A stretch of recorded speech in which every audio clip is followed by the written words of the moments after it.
Hello everyone. Guess what? We are back to another edition of Surviving and Thriving in a Pandemic. Today, we're talking about emergency rooms. We're talking about urgent care, and we're talking about primary care. Which one should we be going to, and when should we not go to the other? Did you know there's an average of a 286-minute wait in the emergency room? That's an average. But guess what? Sometimes we're abusing that privilege of using that emergency room, and so that can extend our time. We're going to talk more about that with our guest today. So our guest today is Mary. She's celebrating actually her 27th wedding anniversary in October. She was born and raised in Germany, and she moved to the United States in July of 2000. And guess what? She met her husband. He's here from Decatur, and he graduated from the Southwest DeKalb. And they also have three beautiful children. The oldest is a softball pitcher at Savannah State. Their son graduated from high school and is currently working with the UPS, and their youngest daughter is a freshman in high school. She has a passion for emergency nursing and more so for this community, which is Southwest DeKalb. She started working at Emory Healthcare, formerly DeKalb Medical, in 2011 as a patient care technician in the emergency department. She then transitioned into a staff nurse in 2012. In 2014, she became the charge nurse, later the assistant nurse manager, and now she is the unit director. She has worked outside of Emory Healthcare on PRN basis, but has always been full-time an employee for Emory. Please welcome to our show, Mrs. Eva Williams. She is a unit director here at our Emory Hillendale, right down the street from us. We welcome you to the show today. Well, thank you so much for having me. I'm so excited, honestly. So thank you for the opportunity. Oh my goodness, yes. And this subject that we have today, it is major. Oh my goodness. First of all, we're still in a pandemic, right? Absolutely. We're Okay. still in the midst of a pandemic, yes. Okay, so contrary to what people believe, we're still in the pandemic, y'all. We're still in it, okay? So that even compounds what we're talking about when we're talking about the emergency room and what emergencies are. So today we're talking about emergency rooms, urgent care, and primary care. Large subjects. But let's just start with emergency room. Let's just go there. Let's go there. I read that an average wait time is 286 minutes in emergency room. What's happening? Why are we waiting so long? What can we do? That is an excellent question. I wish I would have the magic answer why there is such a long wait.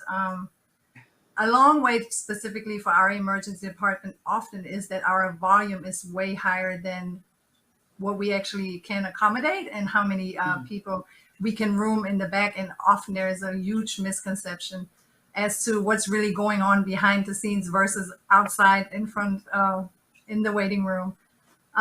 So just a little bit detail about specifically about our hospital and our emergency department a little bit. So maybe that explains some of the questions people may have.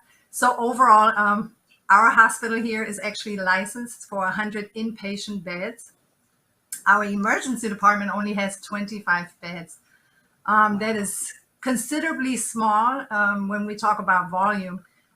Emory Hillendale Emergency Department has historically seen around 67,000 patients a year. And this is not patients that are admitted, that's actually patients coming through our doors here in the emergency department. Wow. So you guys kind of do the math. It's a huge volume.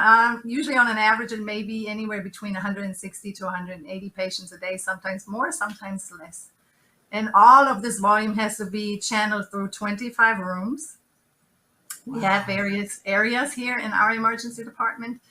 Areas where we see more critical patients. Of course, those areas often move slower because, patients need excessive workup and that takes its time. And then we have two other areas where we see lesser acute patients that we can funnel patients through a little bit faster and get them in and out. And so, yes, that's that's the whole craziness in a nutshell. So. Wow. So Yes. like you said, that volume, 25 beds and 167 people coming in. Yeah. Yes. So if we did the math, It's going to be a while, folks. It's going to be a while. It is a So, while. And now what you have to consider, speaking about the pandemic, is yes, hospitals are full.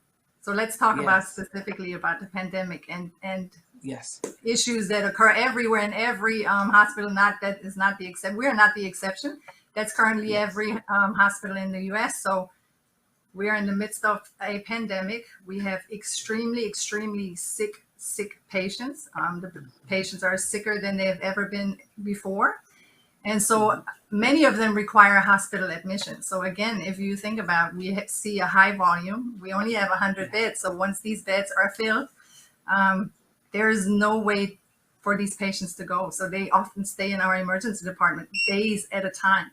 So you have to now deduct those beds from the volume that we're still getting through the front door, but we can't move because our inpatients are with us down here. So that limits us even more. So, and of course that will increase the wait time for everyone else. and I wanted to preface by saying that we're still in a pandemic because I think we see people moving about in the world and we're doing a little bit more. But the fact is, our hospitals are still inundated with COVID-19 patients that are coming in, and then the regular emergencies that are happening or non-emergencies that are coming through your doors as well. So I did want to just highlight that there's so much happening. So we're at home though, and we're having what we believe is an emergency. What constitutes an emergency? What do I absolutely need to go to emergency for? Of course, the number one thing, there's two things that come to mind. I mean, there are many, but of course, unexplained sudden onset of chest pain that can be radiating anywhere to your arm, to your jaw. Women tend to show different signs than men. They're not quite as obvious. They sometimes have abdominal pain. So for women 50 and older, yes, that would be also an indication. If you all of a sudden are in severe pain, you're sweaty, nothing can control the pain, of course. We're still talking about chest pain. You're becoming very nauseous. That's definitely an emergency, and you need to come to the emergency department. Signs of a stroke.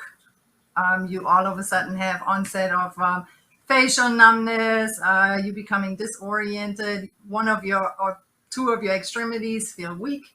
Things of that nature. Definitely an emergency. That's a timely thing, and people should come in as quickly as possible. What else? There are many things. Again, severe abdominal pain, of course. That could be many reasons as to why there is severe abdominal pain. That's definitely an emergency most of the times as well. So those are the top three that I can think of. Okay. And of course, COVID-19, if someone's diagnosed with COVID-19, and when do they need to come into the doctor? When do they need to possibly come to emergency? That's a great question. I should have added that, of course, to my other emergencies. Respiratory distress. So that is very important. So as we all know, there are people that are testing positive for COVID. They don't have any symptoms whatsoever. Please do not come to the emergency department. There's absolutely no need, if you're feeling fine, to come to the emergency department. But if you becoming increasingly short of breath, that you just feel like, it's getting worse, don't wait too long. If you really have the sudden onset of short, you need to come to the emergency department. So those are all things. High fever that can't be controlled, need to come to the emergency department. But of course, the second you feel like, okay, I'm really short of breath, that's definitely an indication to come to the emergency department. Okay. And the sooner, the better. Yes, I believe it. Because I know a lot of people are still hesitant to come and they want to toughen it out, but that toughen it out sometimes can have bad outcomes, as we know. So I would definitely encourage people that feel short of breath to come.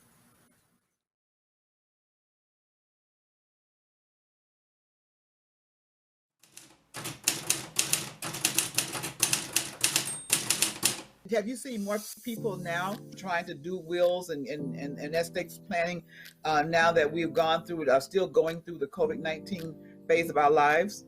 I've seen a lot more people trying to do that.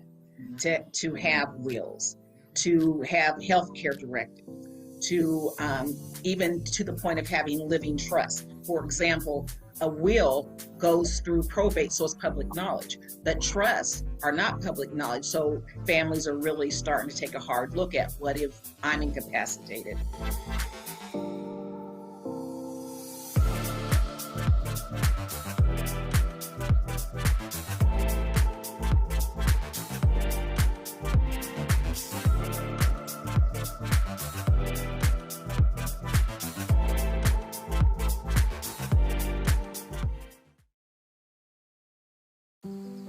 Hey, Dad.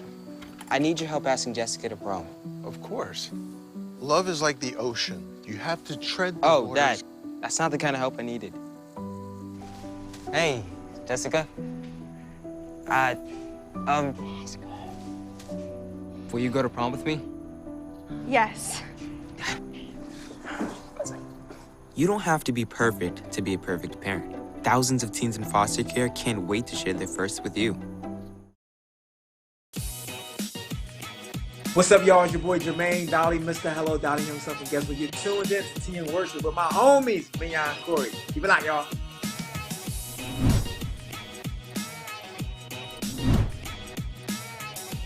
Hey y'all, it's Candy West, and you're watching Tea and Worship with Mignon and Corey.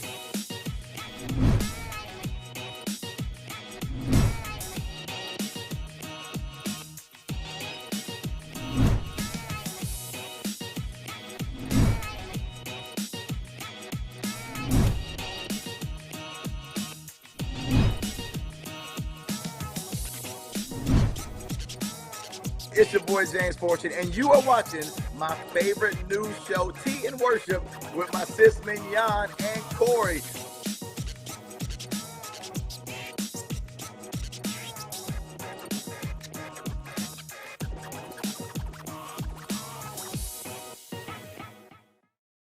Okay.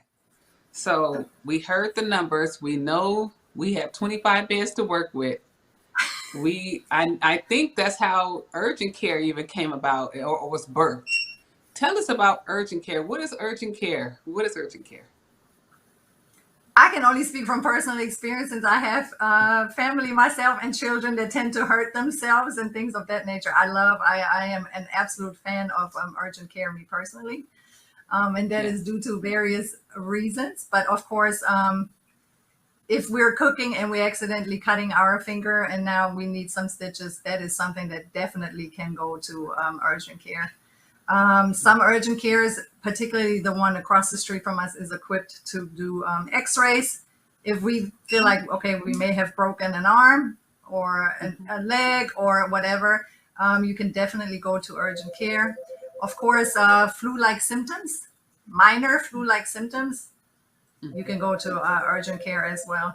Urgent care is actually really good in evaluating patients, and if they see they need further emergent treatment, to actually refer them immediately to the emergency department. But that's they do many things. So I think they're great. I personally like them because you don't even have to wait as long as you do here if you come with non-emergent things. So I think they're definitely often underutilized and underappreciated, honestly. Absolutely. I can. So I'm hearing that anything that's not an emergency, we heard what emergency is today. It's not the intense abdominal pain or pain radiating from your chest or neck, or if it feels like you're having a heart attack, shortness, extreme shortness of breath, go to urgent care. Go to urgent care. And you're absolutely right. I didn't have to wait long. I had to go to urgent care last year. Was frightened, didn't want to go to the hospital, but I had to go.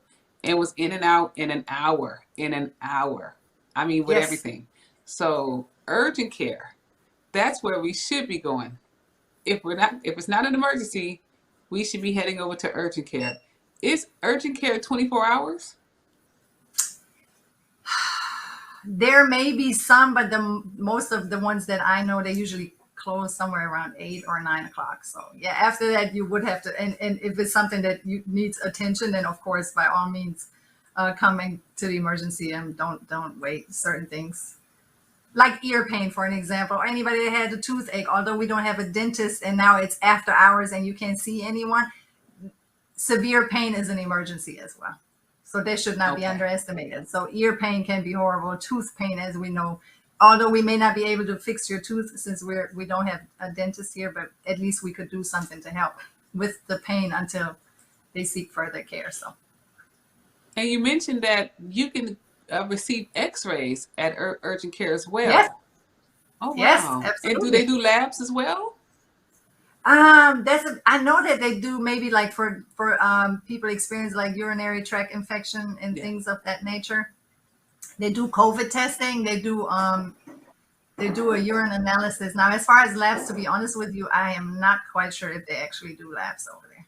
But I have, Okay. like I said, children with sports injuries. I have had, I've been over there plenty of times. So they're great. And I love it. Yeah, for our parents with our younger children, we can go to urgent care. We don't necessarily have to go to that emergency room. I'm just thinking about those 25 beds, y'all, and getting us Yes. in and out, because I know they want to get us in and out, and we want to get in and out. And so that limits our risk of exposure. So urgent care, I'm hearing, is it. But if it's after 8 or 9 and they're closed, go to the emergency. Then you Yes. go to the emergency and, you know, bring a reading book. Bring your book to read. Bring something. Absolutely. Bring a journal to Absolutely. journal. You'll be Yes. there a while. But can you talk about what is happening in the emergency room that it takes so long? So say I do go to the emergency room, it is an emergency, I'm still in this process and it takes a while. What is the process? Can you give us a sneak behind of what's happening and why it still is a process for us to get through emergency room? I love that question, and I'm so happy to answer that question, because I think often there is a misconception about many things that are actually going on behind the scenes. So let's just start from the beginning. You come in, get checked in. First person that you meet in our emergency department generally is registration, and you will just tell them a general complaint of why you're in the emergency department. After that registration person, you would actually see a triage nurse. This is highly trained personnel. They actually have to be a nurse for a certain amount of time. They have to pass a class, so it's not that we have any nurses working here, but you have to have a certain amount of experience in order to be able to work in triage. You will meet your triage nurse, and your triage nurse will assess you, ask you a few questions, medical history, allergies, why are you here, take vital signs, things of that nature. And that already, as a trained triage nurse, will give you a little bit of a picture of what we are concerned with. Soon as the patient leaves to have a seat, we actually have a tremendous amount of protocols that we can choose from. So we already start working the patient up prior to them ever having seen the physician. So if you come in for a chest pain, the first thing we will do immediately is do an EKG. EKG will tell us right away, I cannot reiterate that again and again, if you're actively having a heart attack, that should show on the EKG. If that's the case, you would immediately be brought back regardless. I mean, we would have to pull somebody out and make things happen, but that would tell us right away if that is, because that again is a life-threatening emergency. If the EKG does not show anything anything concerning at the moment, we do blood work and we do other things, chest x-rays, things of that nature. All of that is being done while we're still waiting to get somebody out to get the next person back. But in the meantime, we have physicians and nurses that continuously will review the results as they come in. So as those results come in, you still may be sitting in our waiting room. We already have a pretty good idea of what's going on with you, because as we all know, blood work can reveal emergencies that we cannot simply see just by looking at you. So if that is the case, then we make sure that we prioritize. So that sometimes causes a delay too for less critical patients, because someone may have come in after you, but now have really critical things that needs attention before anything else, because it could be life or death. So there are many things happening as the patient is waiting. The biggest holdup really in general is not us getting the test done or the results back. It's literally getting that person out of a room so we can pull the next person back. So that often is the biggest delay in everything. It's not us twiddling our thumbs or, so everything is already, a lot of times by the time a physician comes and see the patient, they already have a pretty good idea of what's going on. So. Wow, that is it sounds like a major balancing act. Huge. And then people are throwing in extra plates and extra oranges. If you're juggling all of this, someone else comes in. So I'm here. I may have an emergency, but someone comes in with a gaping stab wound. That's going to Oh take yeah, priority, and it's going to push me down that line. So I'm going to have to wait a little longer because we got to get that hemorrhaging stopped.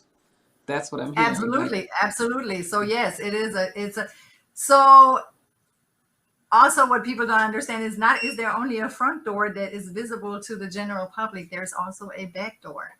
And so while you wait in the waiting room, you don't see the amount of ambulances that are coming in. So not only do we get traffic through the front door, we also get traffic through the back door that we also need to manage. And so the misconception, I'm glad we spoke on this topic, the misconception often is that when they call 911, the assumption is, oh, I'm coming by ambulance, so I'm going to be bedded immediately in the back and staff will pay attention.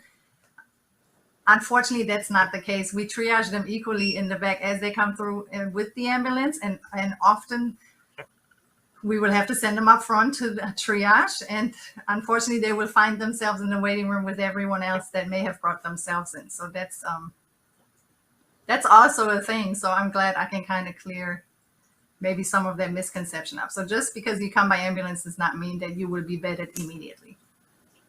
I love it. Thank you, because that's helpful for us. I didn't even think about that. That if I come by ambulance, I'm thinking I'm getting ahead of the line. The triage is determining where I fit as far as priority of emergency. Correct. Is that right? That is absolutely correct. Yes. So the triage is the French word for sorting. So we are sorting through patients based on their emergency. Now, the good news is for people that are going to our lesser acute areas, they don't fall in that category. So the lesser acuities, they really go as to when did they come in. They go by arrival time. The higher critical care area, that goes more by, yes, how acute are you and what do we need to do to make sure, that we save your life and everything will go well. So.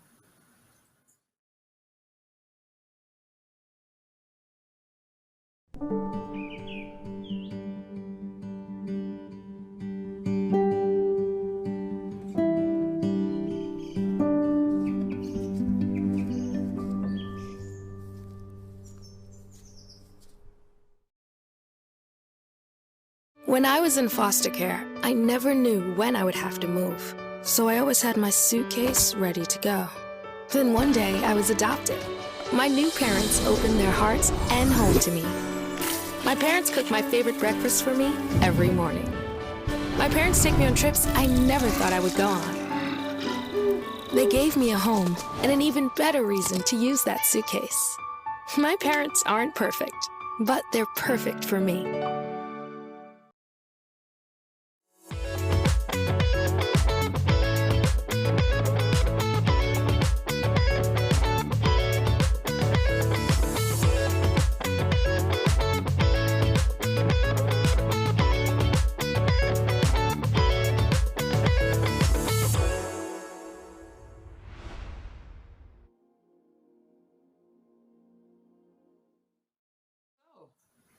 After I come from the emergency care, I've received that treatment. What's the next steps that I should be looking at after that?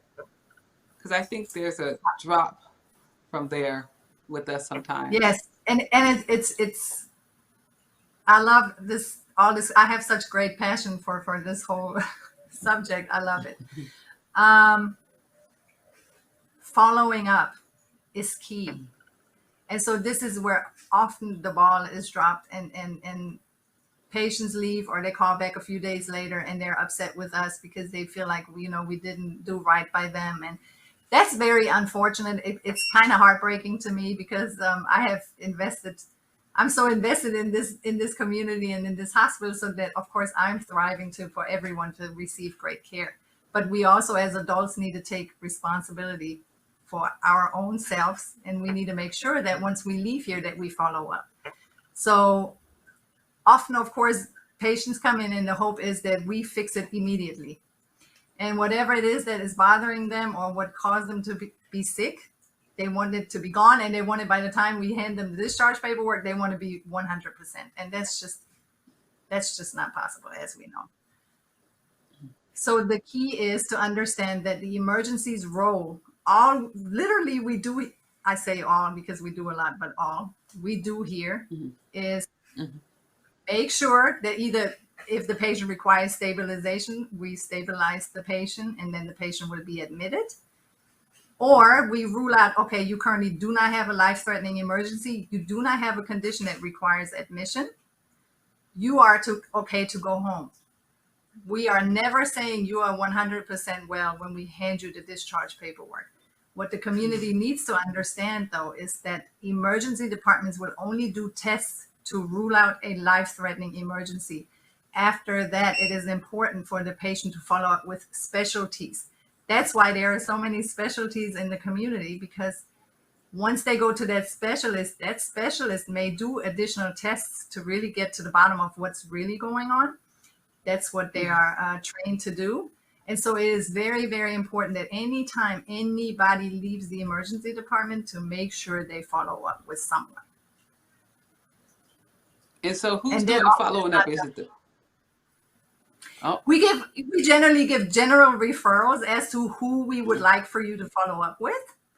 Of course, patients have to understand that anytime anybody sends me anywhere, I check with my insurance first, because for us, there's an in-network and an out-of-network.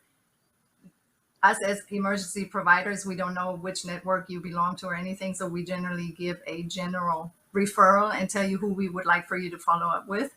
But ultimately, the patient, it's probably best to call the insurance and say, hey, I need a gastroenterologist or a podiatrist in my area. Can you please tell me who I can go and see? And then schedule an appointment and follow up.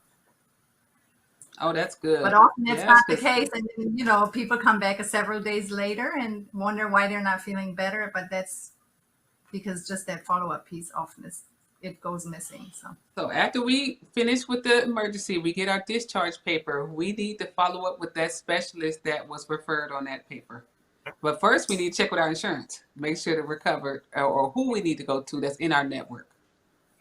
That's just me personally, because yes, knowing, you know, sometimes people follow and may not know how their insurance works, and that can be very devastating when you go to an out-of-network provider and now you receive this ginormous bill and don't even understand as to why. So, okay, that's more so from personal experience. Yes. I understand it. It's such a web, and that's why I love having these conversations, because there's so many layers to the medical profession.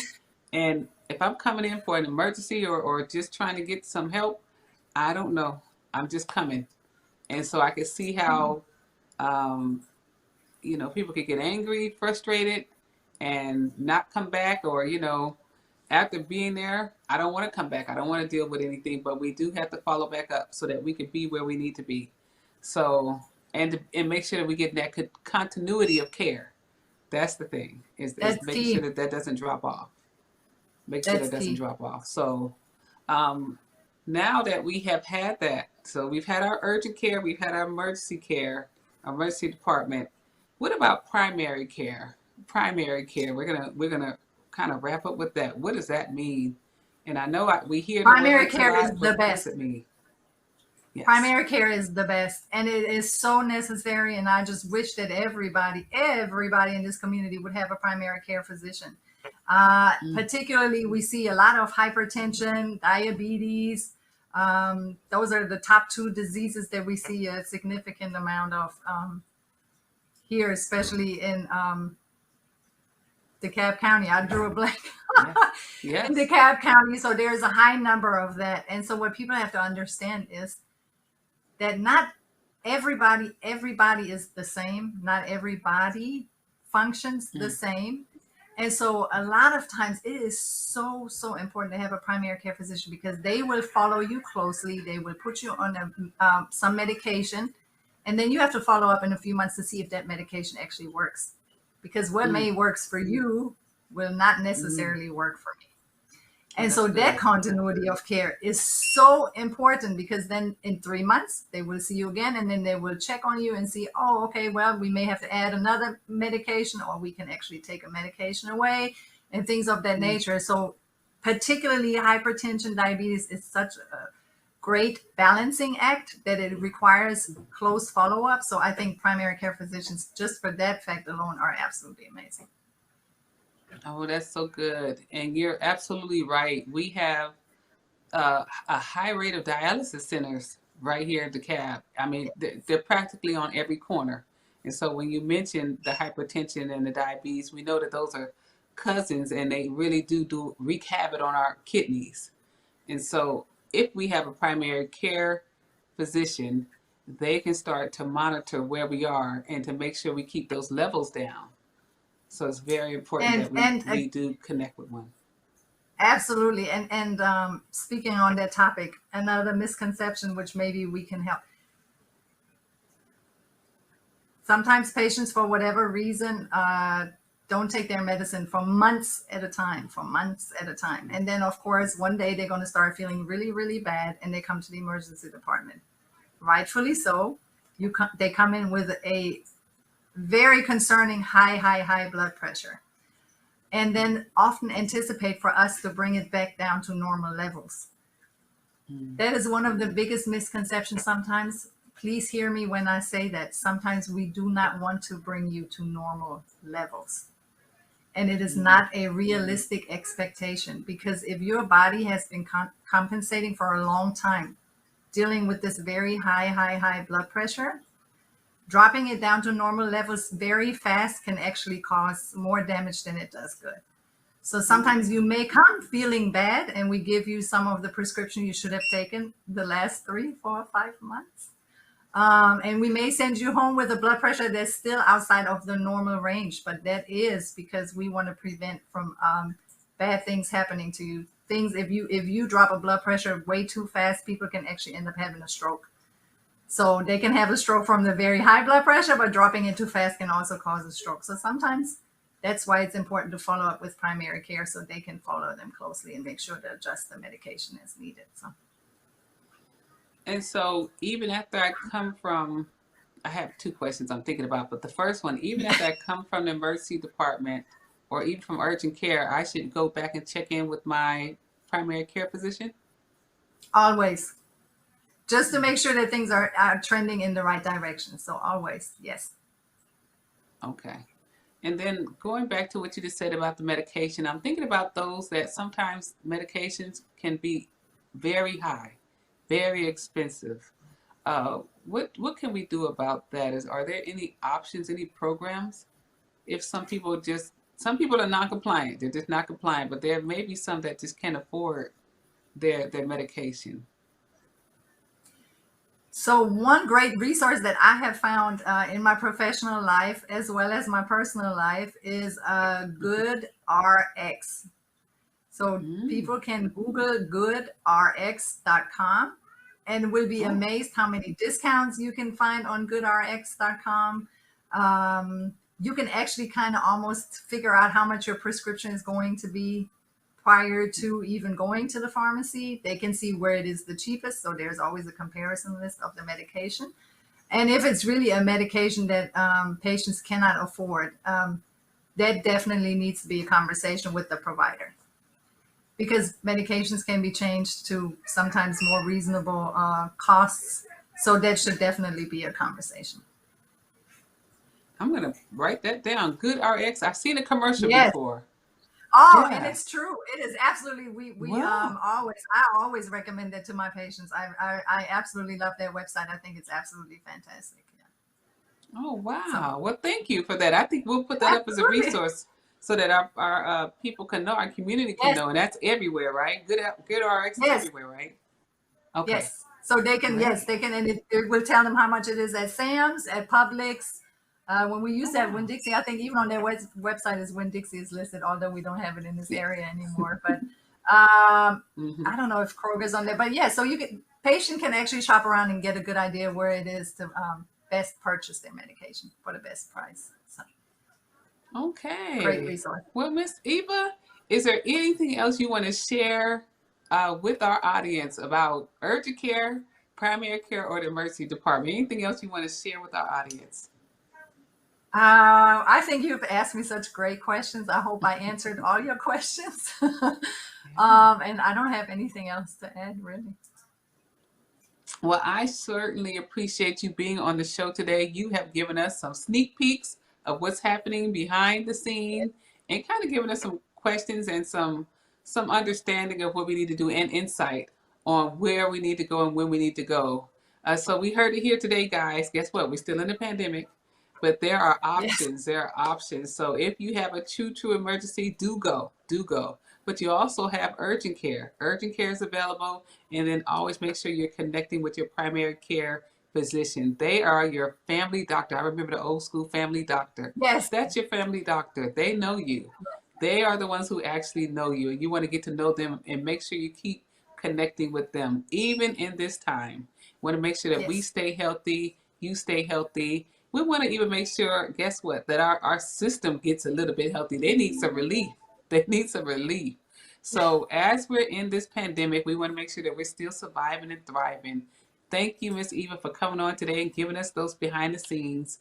You guys, make sure you share this, share this, share this. Let everybody know that we're talking about the behind the scenes of emergency care, urgent care, and primary care. We need everybody to work together as we're trying to reduce our health disparities. So guess what? Have a great week. We hope that you do well. And if you have any emergencies, you know now what to do. So have a good week, and we'll see you later. Thank you so much.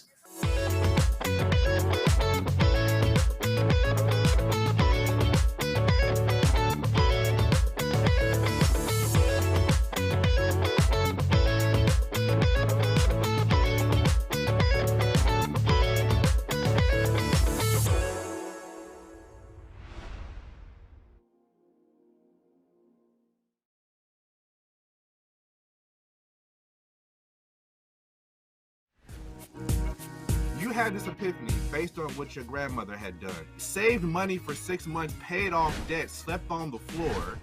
And because of this conversion moment, you literally are sitting on the board of a bank that wouldn't have even given you a loan. I was a pastor of a church. I was spending so much money dressing like a preacher, driving preacher cars. If I'm spirit filled, the same Holy Ghost that makes me shout can make me wait. Wait until I can afford a BMW and stop giving money, donating money to big banks, paying them 18% interest for the right to use their credit card to buy something I can't afford. It's a mentality.